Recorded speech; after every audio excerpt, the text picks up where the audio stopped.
Wait, what are we doing? Are we in a Passion Flicks movie or something? No, we're in a Hallmark movie. Who's? Okay, wait, no, we can't say everything. Well, you're telling me to plug it, and I can't say everything on camera. We can't say everything on camera. Let me tell you, honey. Sorry. Cut. She's gonna be in a Hallmark movie. I'm gonna be in a Hallmark movie.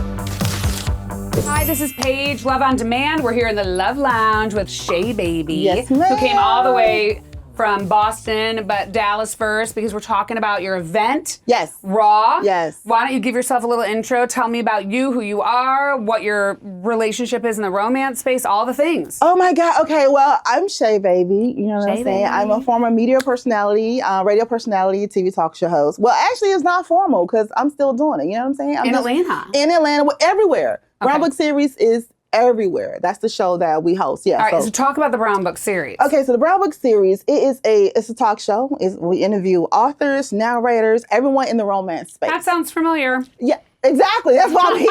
That's why you're here. That's why I'm here. My twin was like, "What's up?" And I was like, "What's up?" We are twins. We are sisters from another mister. We are. We might be the same mister. You never know. Listen, so Papa was a Rolling Stone. No, he wasn't. So yeah, that's what Brown Book Series is. You know, it's just like the space of romance. So we're interviewing the authors, interviewing narrators, interviewing everybody, the readers, everyone. Anything romance, we're there. We go to different shows. Same thing as Love on Demand. Right. We go to different conferences and just, you know. Well, tell me how it started. Tell me about the Brown Book Series. Like, what was the inception? God. When did you start it? Give me the whole history. Me coming from radio and TV, I wanted to kind of merge my hobby with my job, if that makes sense. Because I would see all these different, you know, the authors and whatnot. I'm like, okay, well, what else does this author write? What does this author do? What happened? What mind space was she in when she wrote this? So, you know, all the stuff that I was saying out loud while reading the book, like, what the hell was she thinking? I'm saying the same thing. Right. I wanted to ask and wanted to know. And so that what brought it about. I was like, there was no shows on anywhere that I can find. And you had like Beverly Jenkins, like she had the CNNs, NPRs, because, you know, she's historical. Well, right, she's doing some like other interviews. Exactly. But they wasn't talking about romance. No one was talking about romance. No, not that way. I agree. Right. And so I was like, I want to do that. Brown Book Series came about, and that's how it was. What year was that? Ooh, 2019, I think. Oh, you've been doing this a long time. Yeah. Okay. 2019. And so, you know, everybody was tripping on the names. Let me tell you about the name. Yeah, tell me about the name, because I know we had a little talk about this whole thing earlier. Just a little bit. Oh, okay. Right. So Give me the history. Right. So Brown Book Series, everybody thought it was because I'm brown. It kind of worked out. Double entendre works for me. But it wasn't it wasn't that. Brown Book Series back in the day, and you know the stigma of romance, we talked about that earlier. Yes. And sometimes the stigma ran not only to the author, but also to the publishing company and to the readers. And so the readers felt a certain type of way about reading a romance book because it was called smut and, you know, different ones. I don't even like the word smut. I don't, well, I mean, I do, like but that I there's don't. in the book. Yes. I feel like it's like one of these things where it's like we can say it amongst each other, but other people that are judging us are not allowed to say smut. And that's what it is. And they was always judging other people. So people felt like they could not buy a romance book. Well, and also the book cover thing, the whole it was book everything, cover thing. right? And then so many authors I did not know stopped writing romance because of that. So Mill and Boone was like, boo-boo. We got Wait, who said this? Mill and Boone, the publishing company. Oh, yes. Boone. Yeah, so then what they did, they start taking those same romance books and they binding them in brown covers. And so then you didn't know what you was reading. Oh, they had like a little paper, like brown, how you were, you know, concealing. Right. They call them little brown books. When did they do this? I don't know about this. Girl, this one's got catch up, twin. I know. So to pay homage to Mill and Boone for not stifling the creativity of a romance author or anything like that, I love the way that they took it and they was like, we're going to take your shit, we're going to wrap it up, and they're still going to read it. And that's why, to pay homage to Mill and Boone, I called it the Brown Book Series. That's like a historical thing. Exactly. I feel like I don't know. I read that book. Did I tell you about this? Love in the Time of Self-Publishing? I think you told me to read it. Yes. That's where I knew about like Vivian Stevens, and I went down the whole rabbit hole about how the RRAW was conceptualized, and then the Rita Awards. Oh yeah. And then there's a whole thing. I know you have this whole relationship with her. How did you end up meeting Vivian Stevens? That's my grandmother. I know. Yes. So from that, so Brown Book Series came alive, and then I was like, okay, down the rabbit hole. Down the rabbit who hole. And that's started how I this? feel like I've been with Love on Demand too. Down the rabbit hole. Down the rabbit hole, right. It's like, who started this? How did it start? What made her, what happened? Like, how did this even come about? You gotta read this book. I'm telling you, then it came to Vivian Stevens. She was signing all Fairy these godmother big of romance. She's the fairy godmother. The inventor of contemporary romance. She really, really is. Started RWA, all that. 1980. Yep. And I was like, yep. you know what? I'm going to call her. And you just picked up the phone? Yep. Well, I want to talk to her too. She should come into the Love Lounge with us. Girl, honey, I know, she's not leaving Houston. She ain't leaving Houston. But I'm talking to her. I'm like, Grandma, what you doing? I absolutely love her. She is so, oh my God. She's 92 years old. Her mind is so intact. Like, she has better sense than me and you and like 5 other people. I'm reading all the romance. Right. Makes you smarter. It makes you smarter. There's no stigma. It makes you smarter. It makes you sexier. And it makes you smarter. It really does. Reading romance, I'm telling you. It does. Orgasms make you live longer. I'm just saying. 100%. It does something, what is it, like dopamine in your brain? I'm sure there's a scientific explanation. It has to be a scientific explanation.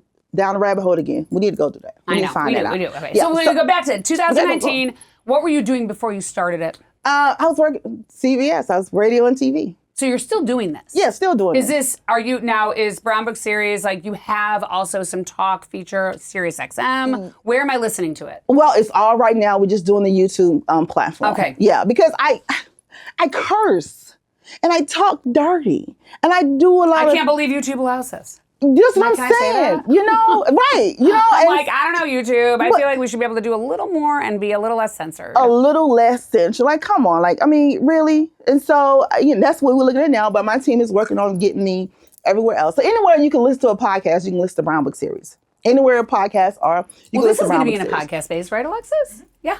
Yeah. But you can just look at my beautiful face on YouTube. You don't have a face for radio. You got a face for TV. Girl, that's what I said. I agree. You do too. I'm telling you. I know. I have to do makeup for mature skin. I had to watch my tutorials because I'm getting old. Oh my God. So I just started learning to put my makeup on. Like, yours looks good. Your skin looks this good. morning I was like, Mom, am I how all old are you? blended? 47. You look good. I'm Thank 49. You look good. I mean, I feel like, holy Oh, listen. Not too old to talk smut and romance, but we only say smut amongst each other. Listen, I heard when you turn 50, something is going to happen. No, it isn't. Don't say that. No, I'm talking about something good. Oh, well, I feel like it happened a lot for me in my 40s. Really? It did. So RRAW is, right. And so I created RRAW. I like that it's RRAW because there's sort of a double entendre there. I know. I'm a double entendre queen, baby. I mean, I see it. Yeah. RRAW. RRAW. And you started that We're 4 going years raw. ago? 22 was the first one. So it was every other year. Well, at first it was every year. But now that I have the format down, I have everything down, packed, and how I want it to be, we're going to start doing it every year. And because I honor the legends, honey. And honey, them girls is up in age, and I got to get them their flowers while they're here. So you want to. Well, yeah. So now I'm doing it every year. And well, you know what? You have there's to be all there. the book events, but there's no industry event. And now we are the premier industry event. Industry event. And that's why I got it. You got the publishers. Yep. You got the authors. Yes. You got the narrators. We'll be there. You have no choice. I know. We'll be the narrators. Yes. Passion Flix is going to be there. Yes. So everyone in the film, TV, Brain Power Studios. Okay. Yes, Brain Power Studios. They do like all the Hallmark movies. What I love about them. like other podcasts? Will they be there too? Yeah. Yes. Yeah. Everyone. Listen. And it's a networking event. It's a networking event. But can you buy books and get books signed? Yeah. Everything. We have book expos. We have entertainment. Howard Hewitt was the performer.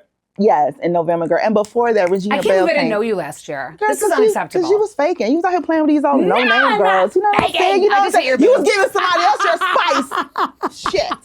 So now I got her spice, okay? No one come for her spice but me. I know.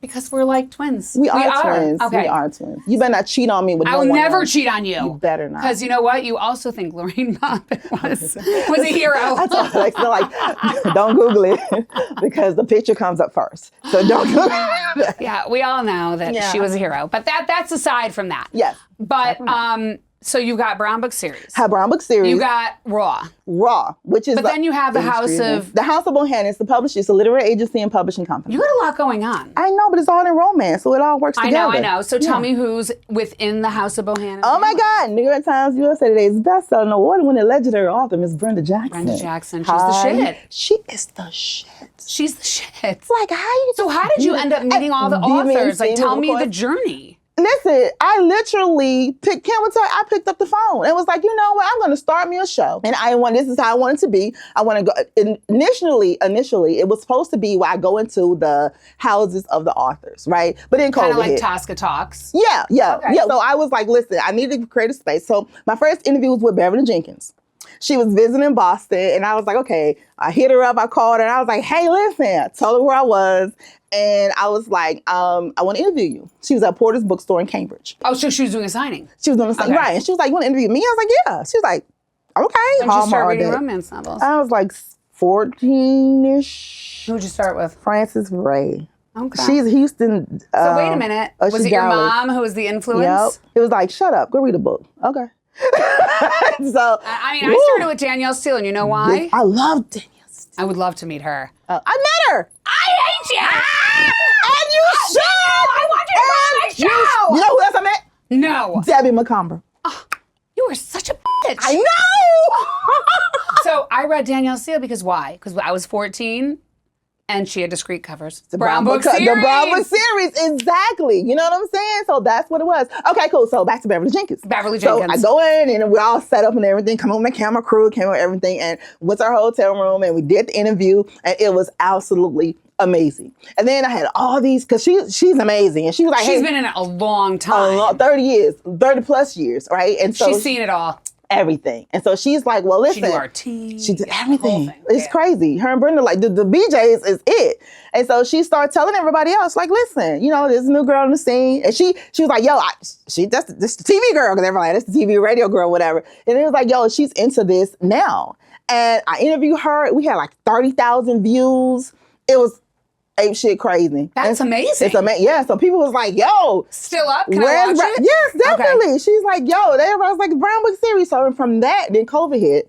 So everything was just like online. Timing. It's all timing. It was all timing. Right. And so we started doing, you know, every week we was coming on. I was pre-recording at first, but then people was like, yo, we want to talk to you. Want to interact with you. So I started doing live stuff and then going to shows, going to different things. I was going to different conferences. And I was like... Well, no, not during the year of COVID, because they all got canceled. Well, they all got canceled, but like even like literally before then and after that, I was just like, okay, I mean, we need something a little different. And so that's why I came up with RRAW, and choose to pay homage to the legends, because I felt like, you know, when I started hearing stuff like, oh, this person created romance, like, you just started writing 10 years ago. No, there's all these baby authors too from 2020 and beyond. Like, I'm glad that COVID sort of created a shift where like now we're spotlighting it in a different way. Right. But you and I know that this has been a spotlit space. And really RWA, they really hit their biggest years, what, from like 08 to when it imploded? Yeah, it imploded. That shit was... What was it, 19? What? I mean, it was a Christmas Eve, and I was like, God, the Merry Christmas, what the hell just happened? But they still exist. Yeah, okay, so I'm getting the Vivian Stevens Industry Award. Which you deserve. Thank you. Which is what the Ritas became. No. Well, so they got rid of the Ritas and they started doing the Vivians. Right. So then Vivian Stevens, she sent the letter. No. She was like, no, I'm good. Yeah, no. And her thing was, you know, because she was an editor. She was like, yo, give the readers to a writer. So name it after a writer. Name after, you know, something like that or whatever. Like how they got the Nora Roberts. Oh, right. Yeah, so she was like, I don't want that. But then they created a Vivian Stevens Industry Award and she was okay with that. And then, of course, I'm the recipient.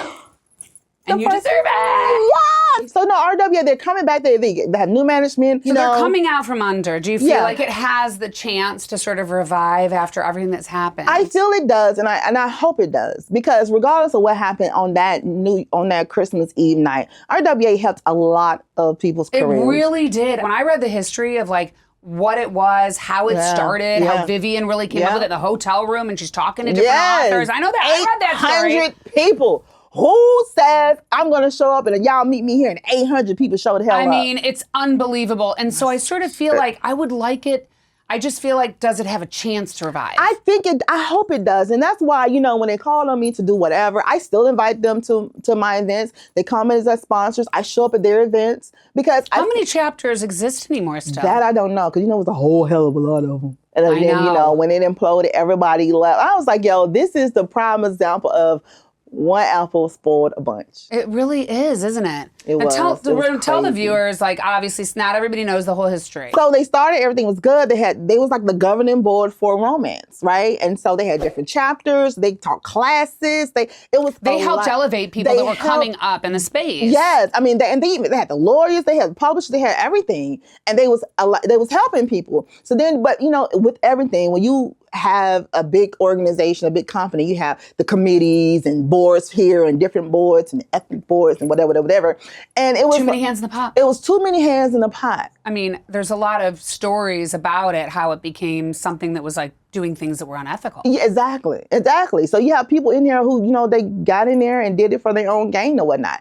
And I felt so bad because you had so many good people who was, really in it too, and it ended up suffering because of its loss. Exactly. And then for them too, it's kind of like, I feel, I love them. And then I'm like, well, you kind of, Vivian Stevens, you kind of pushed her to the side. And really, she should never have been pushed to the side. Ever. Right. That I 100% agree. Yeah, and so I'm just kind of like, a lot of things they kind of did, like, that was kind of messed up. But I do hope, because now they're trying to go back to what it was supposed to be, Which was women helping women. Exactly. And it was really about, too, from my understanding, is that there were other literary genres, like mystery writers also had association, for example, but they weren't as kind to the women. Like the men in that association were not as kind to the women. Right. And where this was like an opportunity for anybody at any rung on that ladder who was like high up as a writer, they would just help anybody. And that's really the way of romance. Compared to any other thing. That's the way of romance. It's romance. Yeah.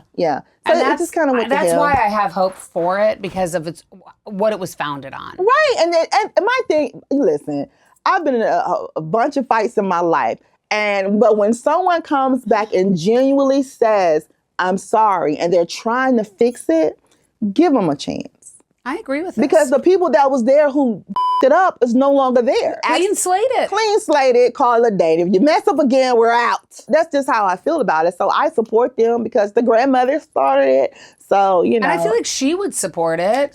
She's cool. She is. You're winning her award. Yes. I told her that. She was like, good for you. I was like, so I like RWA, and I'm gonna rock with them for a little bit. All right. I mean, I want to learn we're here more to about support. it.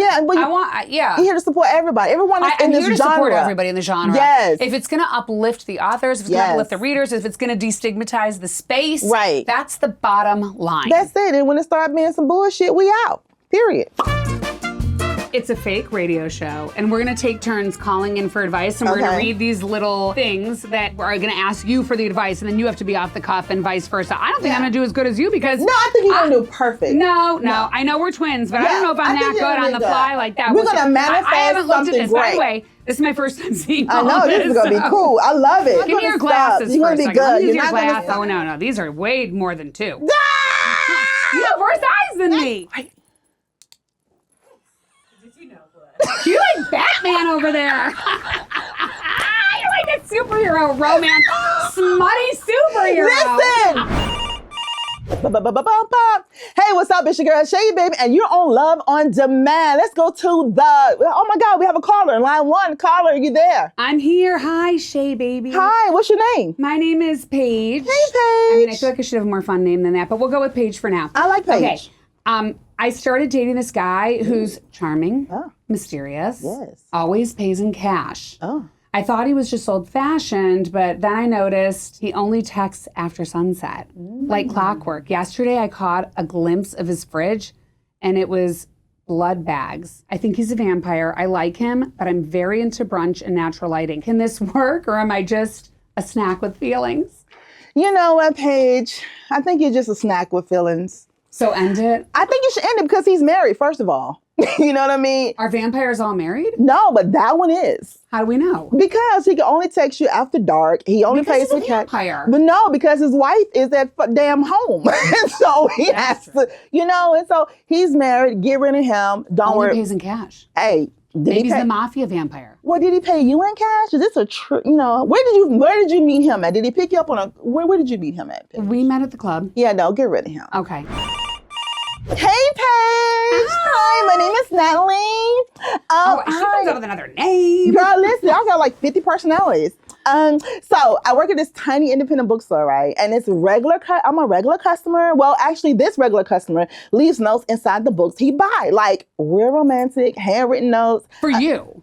Well, yeah. Okay. Mm-hmm. So I started saving the ones he forgot to take. I think he knows, but he hasn't said anything yet. Should I leave a note back? Yes, 100%. You might as well just keep it spicy, keep it mysterious. Just see what happens. I mean, he could be a creeper who could chop up your body and keep you in the basement, or he could be the one. But if I get a good orgasm before I get chopped up, I think it was worth it.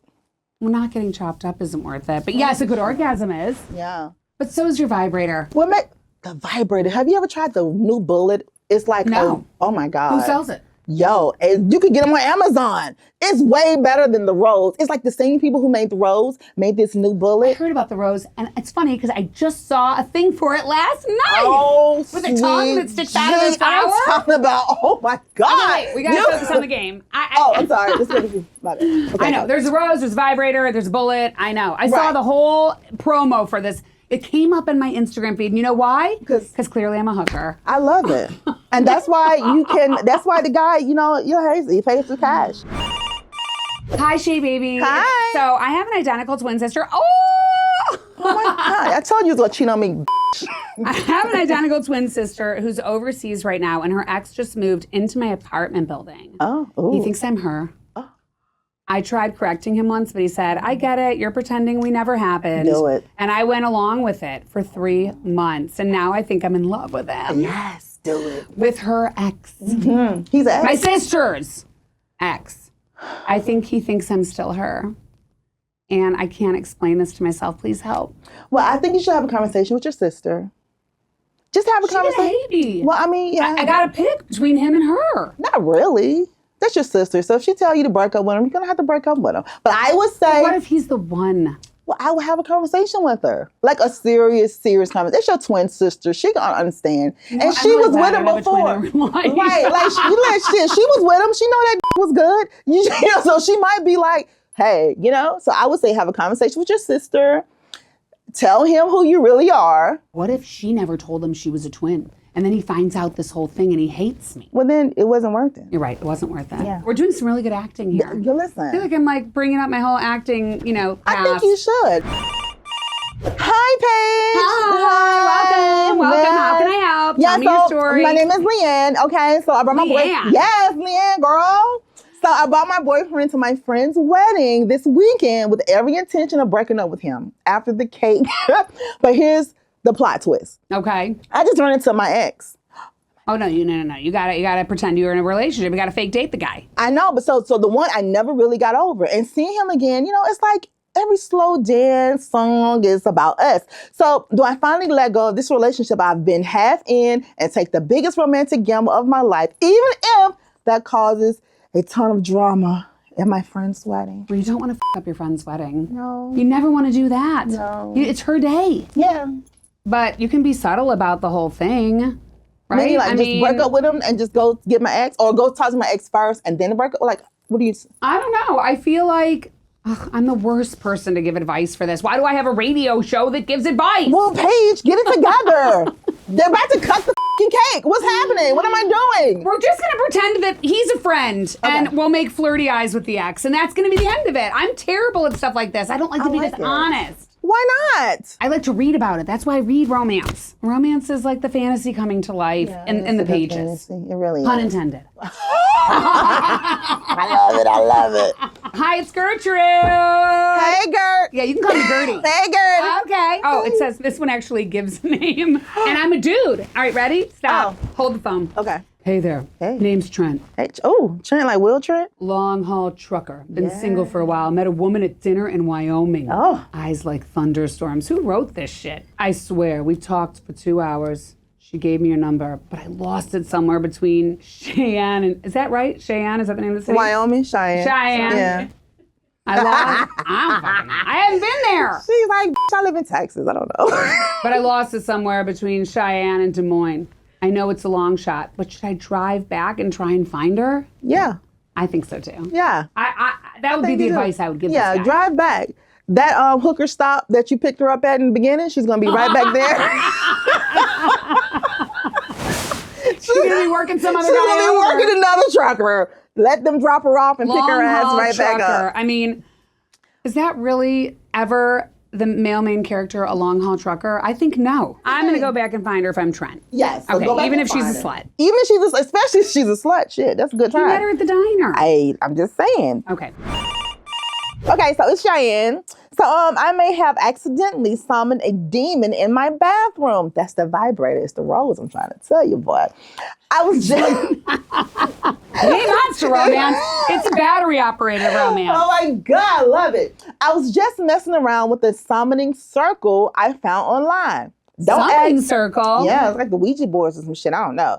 So don't ask. And now there's this 6'4" otherly worldly entity living in my apartment. Oh, then just take advantage of it for what it is. The worst part, though, he's attractive and does the dishes. Am I in danger? What do I do? Keep him like a pet. Sex pet. 50 Shades of Shay.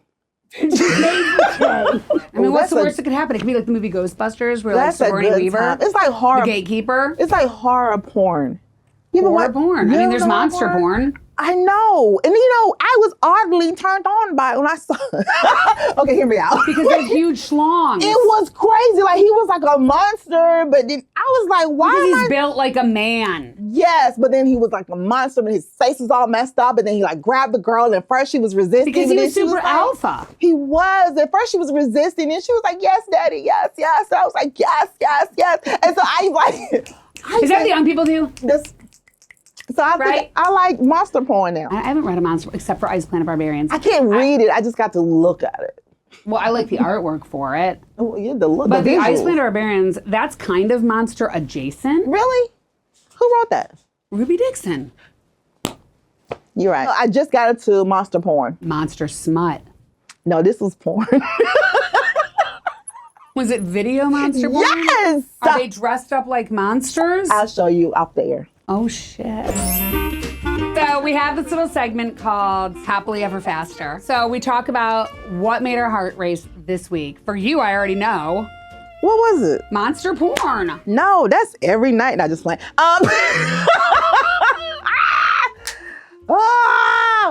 This week, what made my heart race? I don't think. Meeting us. That was more like an orgasm, kind of. It didn't make my heart race. It was more like a nice release. Okay. Well, we were meeting for the first time. We're long lost sisters, so I get that. Where the trucker picked us up. Yeah, no. No. So my son is 16 years old. Me too. And he decides, so he's a suburban kid, never been to fight, none of that. He's like real, he's a TikTok dude. He's real, just, He's introvert. No. Okay. No, but he's like, he's real low key. He's real cool. He's Aries. So he's cool. But so then he all of a sudden he calls and he's like, yo, like what are you doing? Oh, I just got off the train. You know how to wait. The train where? In New York. I'm like, he what? went by himself to New York? Yeah. No, he's in New York with his godfather. But I'm like, dude, you're downtown Manhattan. I dropped you off in Harlem. What are you doing? So he's just on the train. But no, 11 o'clock at night, he's in Times Square just like, yo, what's up, Mom? I'm like, I'd be a wreck too. That makes your heart race, but not in that. So, I would be a wreck. I'm like, go find your godfather. He's like, he's a couple blocks from a walk over there. All right, cool.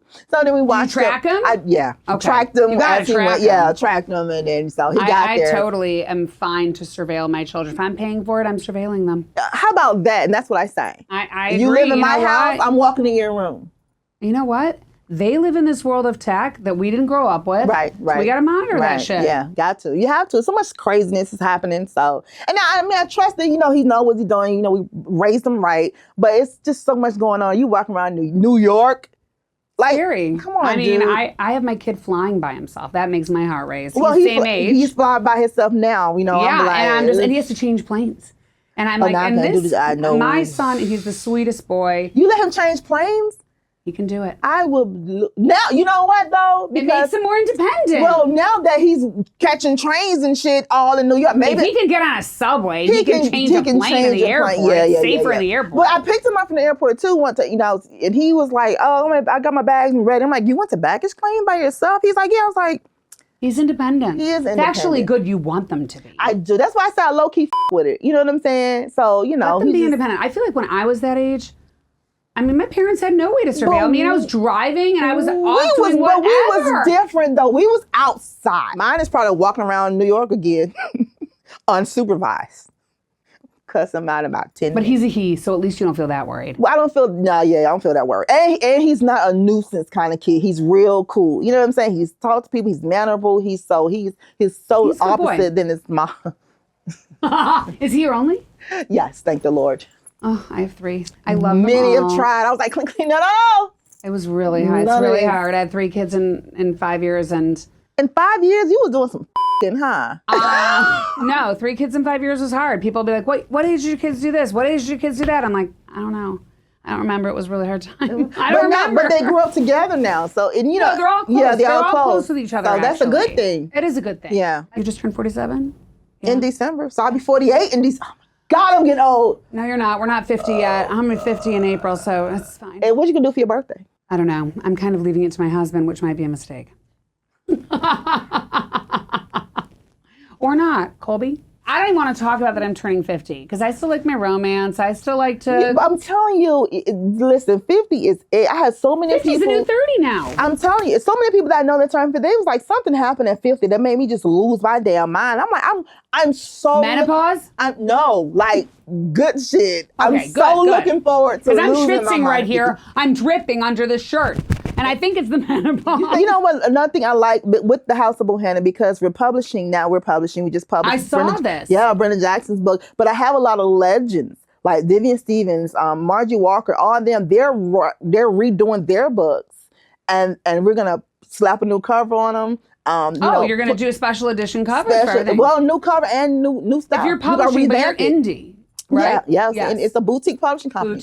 Yep, and so we're gonna, redo them, and they're legends, and they're older, and so even with like those. No, I like that they're doing a reboot of some of the stories because I feel like so many backlists now too, backlogs. Yes, they're really making a reemergence. Yes, and those books was good back then. They just need like a little, I know. There are books that you read with 2 hands, there are books that you read with 1. Hey, that's what I'm saying. Hey. That's what I say. That's why you got 2 hands. 100%. One for the left and one for the right. Yep.